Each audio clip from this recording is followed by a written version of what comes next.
Joining us now, former Attorney General Bill Barr. Welcome back to Fox News Sunday. Thank you, Shannon. Okay, a lot to unpack there. We don't know about this indictment on Tuesday. Fair to say you and the president have had a complicated relationship at times, disagreement over whether you quit, whether he fired you, all of those things. But when it comes to this, you do seem to agree this is a political prosecution, based on what we know. Yeah, based on what we know, it certainly appears to be. And I think the American people see that. It's the very essence of the abuse of the prosecutive function, which is pursuing a person rather than pursuing a real crime. So you know his critics, though, say that, okay, every American should be subjected to rule and order and justice. And this president, well, according to the New York Times editorial board, not surprisingly, they think he flirted with that. They say Donald Trump spent years as a candidate in office and out of office, ignoring democratic and legal norms and precedents, trying to bend the Justice Department and the judiciary to his whims and behaving as if rules didn't apply to him. And as the news of the indictment shows, they do. Okay, piece in The Atlantic back in 2021 talked about your time at the DOJ and said that you were widely seen as a Trump lackey who politicized the Justice Department. So did you ever feel pressure to bend the law or to ignore it? And what do you make of, the president's critics saying this is all just catching up with him now?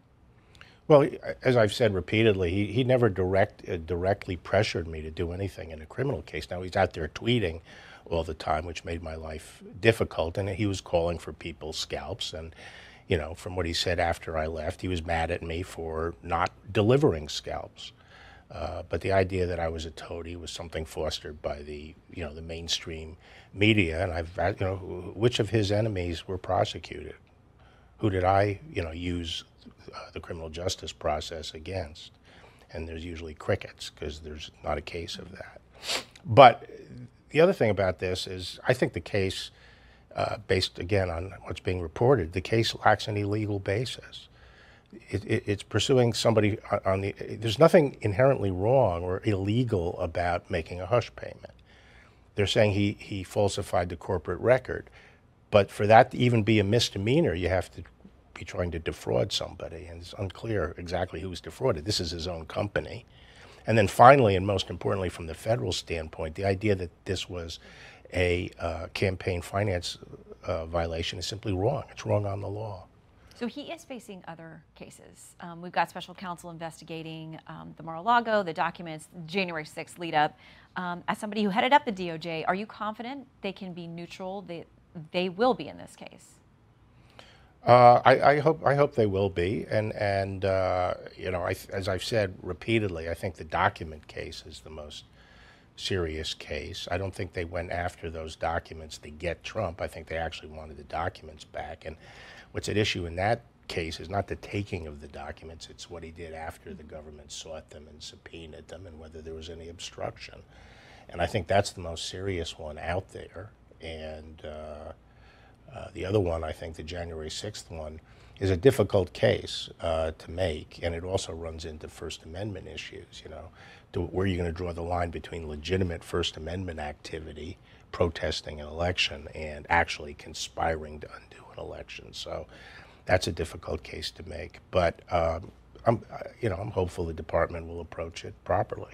I'll ask you what I asked Jim Trusty as well. If the president was your client, would you put him on the stand? Because I got to imagine in any of these cases, if it gets to trial, he's going to want to defend himself. Yeah, well, I mean, I'm not his lawyer. Generally, I think it's a bad idea to go on the stand, and I think it's particularly a bad idea for Trump because he lacks all self-control, and it'd be very difficult to prepare him and keep him testifying in a prudent fashion.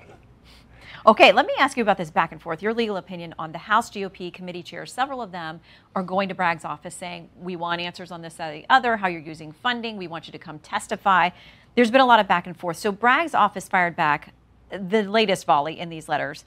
His general counsel on Friday saying this: President Trump has directed harsh invective against District Attorney Bragg and threatened on social media that his arrest of indictment in New York may unleash death and destruction. You and many of your colleagues have chosen to collaborate with Mr. Trump's effort to vilify and denigrate the integrity of elected state prosecutors and trial judges. Basically, the Bragg office is saying we're not cooperating with any of this stuff from the House committees. Would they have jurisdiction or any authority to call him in to answer these questions? Well, that's that's going to be a constitutional issue, but it's actually Bragg, it seems to me, that's jumped into the federal arena. He's interfering in a federal election process, and his case is built on an alleged violation of federal law. He wouldn't be able to survive the statute of limitations and not be able to juice what is a misdemeanor into a felony without claiming that there's a violation of federal law. So he's the one that has essentially weighed into the federal arena. And the real danger of this thing over the long term isn't so much narrowed to Trump. It's that now we have thousands of DAs around the country. Now that the Rubicon has been crossed, any one of them can sort of find federal candidates or someone or federal office holders and so forth, can find some state law they want to pursue the person on and get themselves into the national political arena. Well, you have served this country as AG more than once. You've seen a lot in your years happen in Washington and in this country. Does this feel like one of those moments that we have crossed a line that will make it kind of an historical marker about the before and after of these prosecutions? Yeah, well, one would hope this would be nipped in the bud by people who have some judgment, but you know, I'm doubting that. So I do think that this is a watershed moment, and I don't think it's going to end up good for the country. Part of the problem, of course, is the corruption of the media, which has essentially contributed to the creation of a mob mentality in our country. Instead of being the restraint on mob thinking, they've essentially encouraged this kind of thing. We try to be that here on Fox News Sunday. Right. Mr. Former Attorney General Bill Barr, thank you for your time. We appreciate it. Well, pretty extraordinary scenes in Manhattan yesterday as a former US president is charged with 34 so-called felonies. This has never happened before, and with very good reason. Yet many former presidents have been in trouble. Richard Nixon over Watergate. Criminal activity, people went to prison. Nixon was about to be served with a criminal notice, resigned as president, and then was pardoned. What about Bill Clinton? Well, he lied under oath about the Monica Lewinsky affair, and yet he too was pardoned.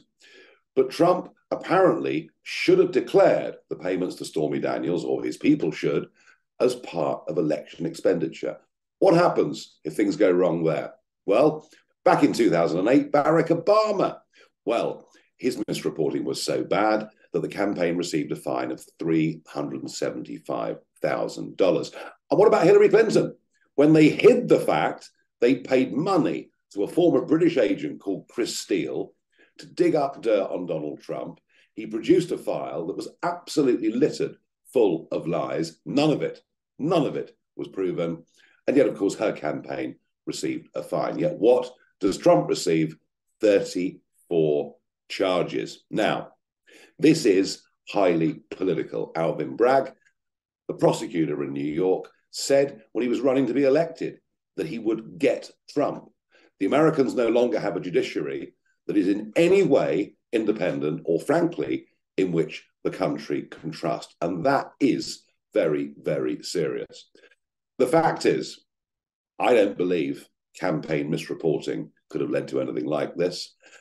And if they're saying about how the payments were accounted for, well, okay, maybe there is some inaccurate accounting, but that wouldn't be Donald Trump. After all, the last thing you'd ever call him is an accountant. That would have been dealt with by his accountants and lawyers.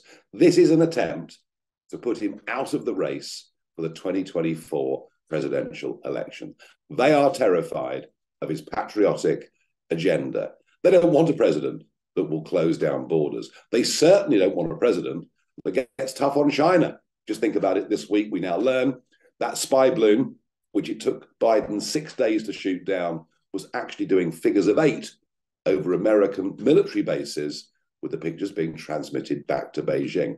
Now, they're happy with that. They don't want a president prepared to stand up to China.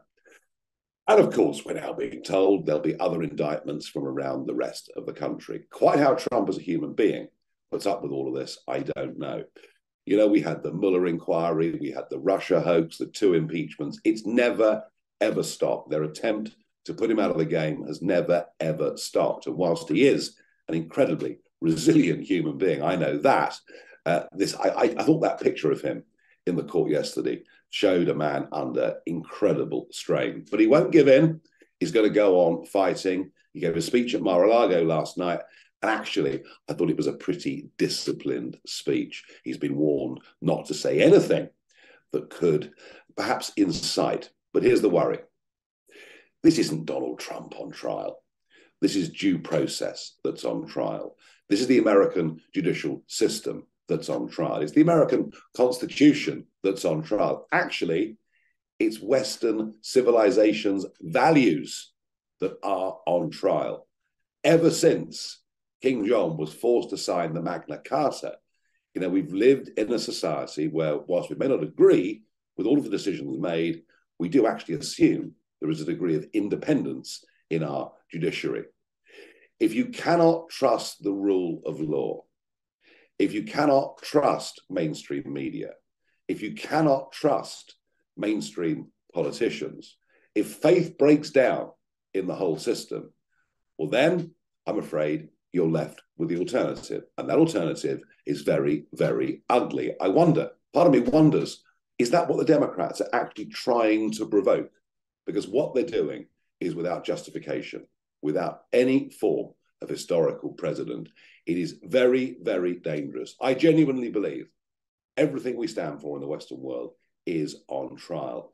And I think it is absolutely vital, whether you like this man or not, absolutely vital that he wins through all of this. The Democrats hate him, and they hate him with an irrationality, which means they're prepared to tear down all of those structures America has built over centuries. The stakes here simply could not be higher. And when I even listened to Radio 4's Today program, which often makes me very upset, even there, mainstream commentators and broadcasters and those that work for the BBC were making the point, this is all overtly political. I think we're looking at America, frankly, as a former world #1 power that is now turning in on itself. And through history, actually, empires and civilizations have collapsed, normally not because of the threat from without, but the threat from within. And if America falls, I tell you what, the whole of Western civilization falls. So I am with Trump all the way. And I urge you, whether you like him or not, whether you agree with his politics or not, what matters here is respect for the rule of law. What matters here is that people can actually trust the systems under which they live. The alternative is too horrid to contemplate. Harmeet Dillon is obviously a famous civil rights attorney. She's highly familiar with this case, and we have to ask, why did a judge allow cameras into the court to take pictures of Trump? Normally you see sketches. That seemed like part of a strategy, a political strategy, not a legal one. Harmeet Dillon, thank you for coming on. What did you make of that? Well, I agree with you, Tucker. I mean, if the Democratic Party is using this prosecution, which I believe they are, to influence the outcome of the next election, this photograph is going to be a prop in those campaign ads. And it all seems to be, really well targeted towards that. I would even say that the judge not putting a gag order on both sides in this case is the same, because by scolding the defendant and saying, you better stay away from an imaginary line that I'm not going to draw for you, he's effectively chilling his speech while at the same time not putting any constraints whatsoever on the district attorney, who could go out and, in fact, completely ignore his oath to do justice and prejudge that the defendant is already guilty. He said that multiple times in his remarks, while winking and at the same time admitting that he didn't even have to articulate what the charges are. So this entire proceeding seems to be clearly rigged in a political manner. And somewhere along the way, Tucker, Americans may have not noticed that the Democratic Party has basically turned into a gang of thugs. There is no concept of due process. There is no concept of even, with a straight face, attempting to tie the charges to something that you can prove in front of a court of law that could stand up on appeal. And so if there were ever any more evidence than we already suspected, I think the way that today's proceedings went really underscores the political nature of this. And if I were to make a comment about the president's remarks today, I would say that what was missing from that is pointing out that this indictment is really aimed at the American people. It's aimed at President Trump supporters. It's aimed at terrorizing people away from supporting a particular candidate. And it is meant to remind all of us that if they can do this to a former president, they can concoct false charges without even articulating what the charges are against any American for political reasons. And that is a form of emotional terrorism, Tucker. It should really be terrifying to all Americans that this is the current state of the law in New York City. He should say that in every public appearance going forward. I agree with that. Harmeet Dillon, thank you so much.